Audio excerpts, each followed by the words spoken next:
ಆಗಿದೆ ಪರ್ಯಾಯ ಪೀಠ ಕಟ್ಟಿದ್ರ ಫೋನ್ ಟ್ಯಾಪ್ ಮಾಡಿದ್ರ ಇವೆಲ್ಲಕ್ಕೆ ಉತ್ತರ ಹೇಳುವಂಥದ್ದು ಪರಮ ಪೂಜ್ಯ ಸ್ವಾಮೀಜಿ ಅವ್ರು ಹೇಳ್ಬೇಕು. ಚೆಲುವರಾಯ ಸ್ವಾಮಿ ಏನು ಮಠದ ಹೋಗ್ತಾರ, ಅವ್ರೇನು ಹೋಗ್ತಾರಲ್ಲ. ಮತ್ತೆ ಆ ಸರ್ಕಾರ ಇದ್ದಿದ್ದು ಯಾರ್ದು ಸರ್ಕಾರ? ಗೃಹ ಸಚಿವರು ಯಾರಿದ್ರಪ್ಪ?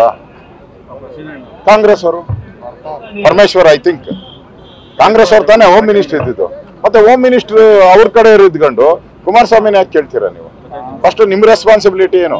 ಯಾಕಂದ್ರೆ ನಿಮ್ದು 79 ಜನ ಇದ್ದಿದ್ದು, JDS ಅವ್ರು ಕಡಿಮೆ ಇದ್ದಿತ್ತು. ಅವ್ರು ನಿಮ್ಮ ಹೋಮ್ ಮಿನಿಸ್ಟರ್ ಇದ್ಕೊಂಡು ಫೋನ್ ಕದ್ದಾಲಿಕೆ ಮಾಡಿದ್ದಾರೆ ಅಂದ್ರೆ ನಿಮ್ ರೆಸ್ಪಾನ್ಸಿಬಿಲಿಟಿ. ಮತ್ತೆ ನಿಮ್ ಜಂಟಿ ಸರ್ಕಾರ ಅದು, ನಿಮ್ಮಿಬ್ಬರಿಗೂ ಗೊತ್ತಿಲ್ದಿರ ಹೆಂಗಾಗ್ತೈತಿ ಇದೆಲ್ಲ?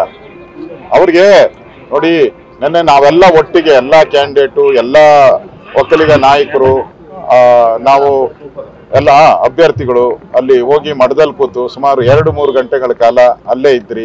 ಅಲ್ಲೇ ತಿಂಡಿನೂ ಕೂಡ ಮಾಡಿದಿರಿ. ಅದರಿಂದ ಅವ್ರಿಗೆ ಒಂಥರ ಹೊಟ್ಟೆ ಉರಿ ಬಂದ್ಬಿಟ್ಟಿದೆ.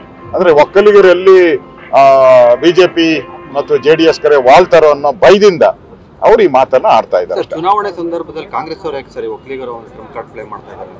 ಅವ್ರಿಗೆ ಈಗ ಮೋದಿ ಮೇಲೆ ಪ್ರಯೋಗ ಮಾಡಕ್ಕೆ ಯಾವುದೇ ಅಸ್ತ್ರ ಅವ್ರ ಹತ್ರ ಇಲ್ಲ, ಯಾವುದು ಅಸ್ತ್ರ ಇಲ್ಲ. ಮೋದಿನ ಟೀಕೆ ಮಾಡಕ್ಕೆ ಅವ್ರ ಯಾವುದೇ ಕರಪ್ಷನ್ ಚಾರ್ಜಸ್ ಇಲ್ಲ. ಮೋದಿನ ಯಾವುದೇ ಸ್ಕ್ಯಾಂಡಲಲ್ಲಿ ಹೇಳಕ್ಕೆ ಅವ್ರಿಗೆ ಹೆಸರು ಏನೂ ಇಲ್ಲ. ಅದಕ್ಕೋಸ್ಕರ ಜಾತಿ ರಾಜಕಾರಣ ಮಾಡ್ತಾ ಇದ್ದಾರೆ. ಜಾತಿ ರಾಜಕಾರಣ ಮಾಡಬೇಕು ಅಂತ ಅದು ಅವ್ರದ್ದು ಹೆಸರು.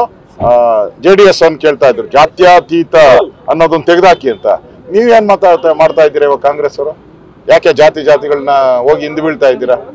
JDSಗೆ ಬುದ್ಧಿವಾದ ಹೇಳಿದಲ್ಲ ಜಾತ್ಯತೀತ ತೆಗೆದಾಕಿ ಅಂತ. ಈಗ ನೀವ್ಯಾಕೆ ಜಾತಿಯಿಂದ ಹೋಗ್ತಾ ಇದ್ದೀರಾ? ನೋಡಿ, ಈ ಸರಿ ಜನ ತೀರ್ಮಾನ ಮಾಡಿದ್ದಾರೆ. ಕಾಂಗ್ರೆಸ್ಸಿನ 1 ವರ್ಷದ ಆಡಳಿತ ನೋಡಿದ್ದಾರೆ. ಬರಗಾಲ, ಎಲ್ಲ ಕಡೆ ಬೆಲೆ ಏರಿಕೆ, ಸ್ಟ್ಯಾಂಪ್ ಡ್ಯೂಟಿ ಏರಿಕೆ, ನೀರಿನ ಬೆಲೆ ಏರಿಕೆ, ಹಾಲಿನ ಬೆಲೆ ಏರಿಕೆ, ಆಲ್ಕೋಹಾಲ್ ಬೆಲೆ ಏರಿಕೆ, ಕರೆಂಟ್ ಬೆಲೆ ಏರಿಕೆ. ಈ ಏರಿಕೆಯಿಂದ ಜನ ತತ್ತರಿಸಿದ್ದಾರೆ.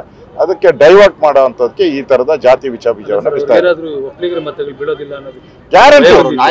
ನೋಡಿ, ಕಾಂಗ್ರೆಸ್ ಅವ್ರಿಗೆ ಸಾಧ್ಯನೇ ಇಲ್ಲ ಆ ಸಮುದಾಯದ ಮತ. ಯಾಕಂದ್ರೆ ಜಾತಿ ವರದಿ ಏನು ಸಿದ್ದರಾಮಯ್ಯನವರು ಬಿಡುಗಡೆ ಮಾಡಿ ಕಾಂತರಾಜು, ಅದರಲ್ಲಿ ಒಕ್ಕಲಿಗ ಅನ್ಯಾಯ ಮಾಡಿದ್ದಾರೆ. ಅದನ್ನ ನಮ್ಮ ಸ್ವಾಮೀಜಿಯವರು ಹೇಳಿದ್ದಾರೆ, ಒಕ್ಕಲಿಗ ನಾಯಕರು ಹೇಳಿದ್ದಾರೆ, ಒಕ್ಕಲಿಗ ಸಮಾಜ ಪೂರ್ತಿ ಹೇಳಿದೆ ನಮ್ಗೆ ಅನ್ಯಾಯ ಆಗಿದೆ, ಮೋಸ ಮಾಡಿದ್ದೀರಾ, ಸರಿಯಾಗಿ ಜನಗಣತಿ ಮಾಡಿಲ್ಲ ಅಂತ. ಮತ್ತೆ ಯಾರ ಅಪರಾಧಿಗಳು? ಕಾಂಗ್ರೆಸ್ ಅವರ ಅಪರಾಧಿಗಳು. ಕಾಂಗ್ರೆಸ್ ಅವರ ಅಪರಾಧಿಗಳು ಆದ್ಮೇಲೆ ಓಟ್ ಕೇಳಕ್ಕೆ ಏನ್ ನೈತಿಕ ಅಧಿಕಾರ ಇದೆ ಕಾಂಗ್ರೆಸ್ ಅವ್ರಿಗೆ? ಜಾತಿ ಹೆಸರಲ್ಲಿ ಓಟ್ ಕೇಳಕ್ಕೆ ನೈತಿಕ ಅಧಿಕಾರ ಏನಿದೆ? ಮೋಸ ಮಾಡಿದಾರಲ್ಲ ಈ ಸಮುದಾಯಕ್ಕೆ, ಅದನ್ನ ಸ್ವಾಮೀಜಿಯವರು ಹೇಳಿದ್ದಾರೆ. ಅದರಿಂದ ಒಂದ್ ಕಡೆ ಅಲ್ಲಿ ದಂಗೆ ಎದ್ದಿರೋವಂಥದ್ದು ಈ ಸಮೀಕರಣದಲ್ಲಿ, ಕಾಂತರಾಜ್ ವರದಿ ಇದರಲ್ಲಿ. ಈಗ ನಾವೆಲ್ಲ ಹೋಗಿರೋವಂಥದ್ದು ಅವ್ರಿಗೆ ಕಾಂಗ್ರೆಸ್ಗೆ ಒಂಥರ ಇರುಸುಮುಸಾಗಿದೆ. ಸೋಲಿನ ಭಯದಿಂದ, ಅವರು ಸೋಲಿನ ಭಯ, ಈ ಹತಾಶರಾಗಿದ್ದಾರೆ. ಈ ಬೆಲ್ಟಲ್ಲಿ, ಹಳೆ ಮೈಸೂರು ಭಾಗದಲ್ಲಿ ಸೋಲಿನ ಭೀತಿಯಿಂದ ಅವರು ಈ ಮಾತನ್ನ ಆಡ್ತಾ ಇದ್ದಾರೆ. ಸಂಸದರು ಮತ್ತೆ ಮಾಜಿ ಶಾಸಕರ ನಡುವೆ ಸ್ವಲ್ಪ ಭಿನ್ನಮತ ಇದೆ ಅಂತ ಅವೆಲ್ಲ ನಮ್ಮ ನಂದೀಶ್ ರೆಡ್ಡಿ ಅವರು ಅಲ್ಲಿ ಇನ್ಚಾರ್ಜ್ ಹಾಕಿದಿರಿ. ನಂದೀಶ್ ರೆಡ್ಡಿ ಅವರು BJPಯ ಕೋಆರ್ಡಿನೇಟರ್ ಕೆಲಸ ಮಾಡ್ತಾರೆ. ಅದೇ ರೀತಿ JDS ಕೋಆರ್ಡಿನೇಟರ್ ಆಗಿ ಚೌಡ್ ರೆಡ್ಡಿ ಅವರು ಇವತ್ತಿಂದ ಅವರು ಇಬ್ಬರು ಕೆಲಸ ಮಾಡ್ತಾರೆ.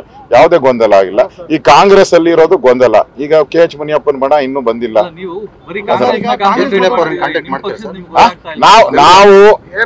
ನಾವು ಕಾಂಟ್ಯಾಕ್ಟ್ ಮಾಡಲ್ಲ. ನಾವ್ ಯಾಕೆ ಕಾಂಟ್ಯಾಕ್ಟ್ ಮಾಡೋಣ? ಅವರು ಅವರವರ ಅಸ್ತಿತ್ವ ಉಳಿಸ್ಕೊಳಕ್ಕೆ ಮುನಿಯಪ್ಪನವ್ರು ಏನ್ ಮಾಡ್ಬೇಕೋ ಅದನ್ನ ಮಾಡ್ತಾರೆ. ರಮೇಶ್ ಕುಮಾರ್ ಅವ್ರ ಅಸ್ತಿತ್ವ ಉಳಿಸ್ಕೊಳಕ್ ಅವ್ರೇನ್ ಮಾಡ್ಬೇಕೋ ಮಾಡ್ತಾರೆ.